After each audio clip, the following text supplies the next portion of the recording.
is Kathy, and today I'll be continuing the talk on information and problem-solving dreams.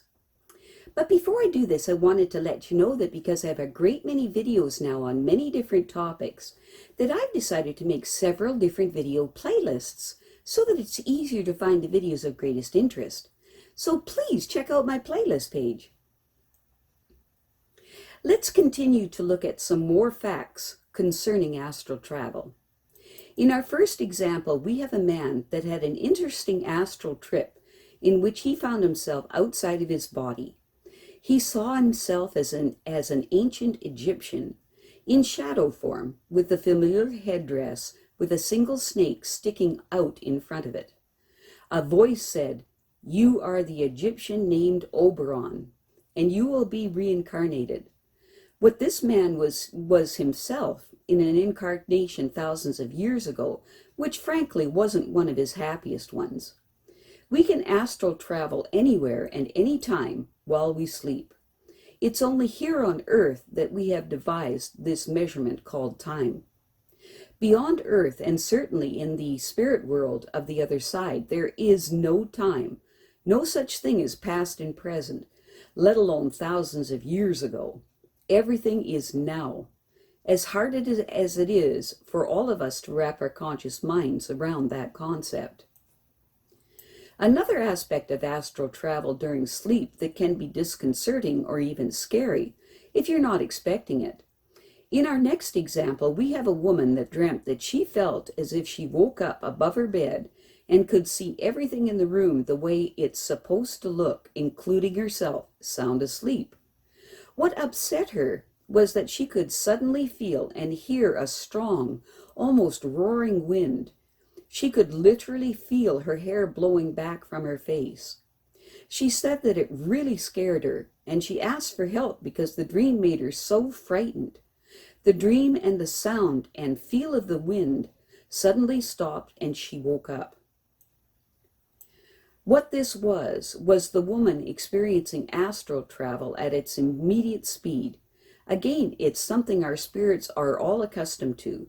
It can just create a feeling of panic when the awareness of it seeps into our consciousness while we sleep.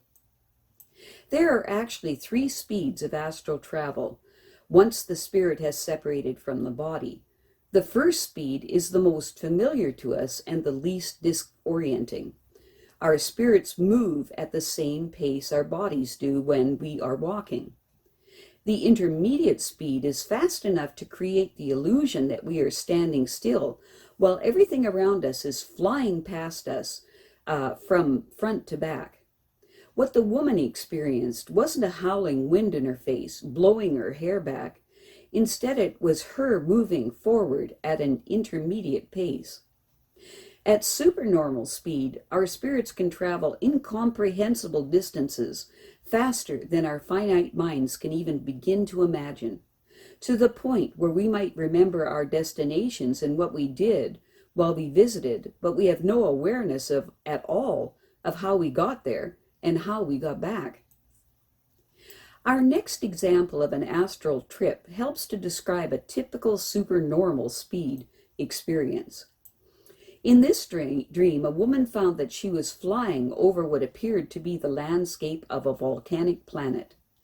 Jutting up from the gaseous terrain were these massive jagged monoliths. She was flying in and out of these spear-shaped mountains, although she had no sense of a specific direction or destination. She said that she wasn't trying to find something or arrive anywhere in particular. At no point during the dream did she have any strong emotions like the fear or apprehension you might expect to feel when navigating an alien terrain. She didn't feel as if she was part of the planet. She was definitely an alien there, which didn't bother her, and she was just exploring because it was there to explore. This astral experience is a good example of supernormal speed in astral travel, because while the woman wasn't aware of it, she was taking a tour of the planet Mercury.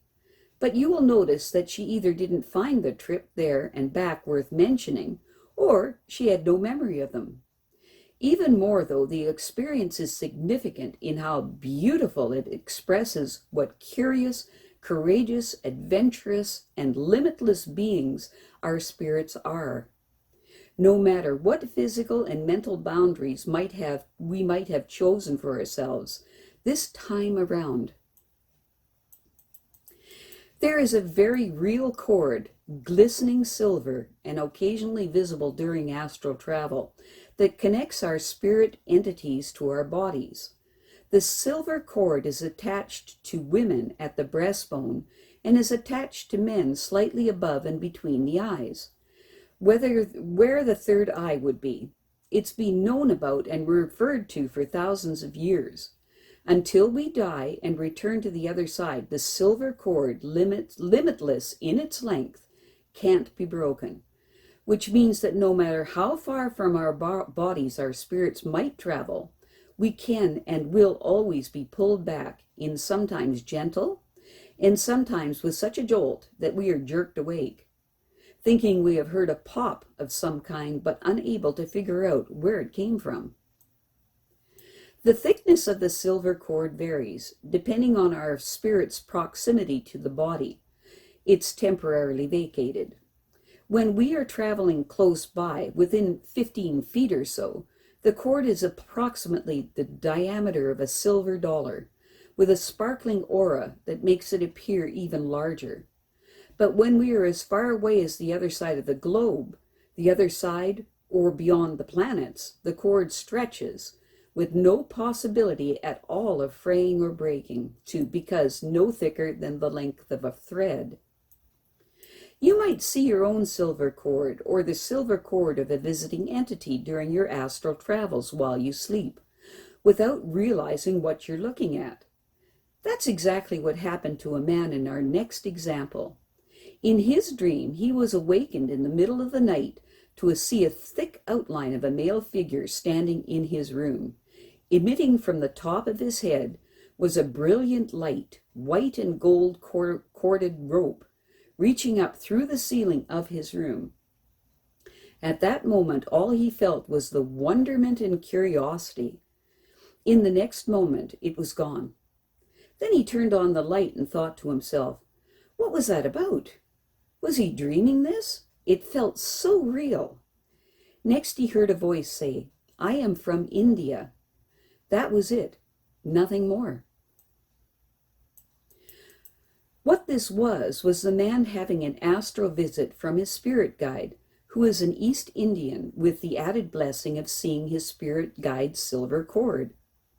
And while astral travel during sleep is perfectly safe, because the conscious mind isn't involved and the spirit mind knows exactly what it's doing, it is important to understand that playing around with astral travel while awake without taking proper training and safety precautions can be problematic. There is a story that's famous among astral researchers of a man who decided, without proper training, that he should like to take an astral trip to the surface of the moon.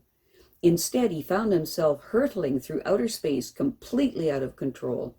He panicked, and his silver cord snapped him abruptly back into his body, and he was exhausted to the point of illness for days afterwards. I have a great many videos now on many different topics, and so I've decided to make several different video playlists so that it's easier to find the videos of greatest interest. So please check out my playlist page. Well, that's it for now. To stay up to date with my latest videos, make sure to subscribe to this free YouTube channel by clicking the red subscribe button right below this video. Take care.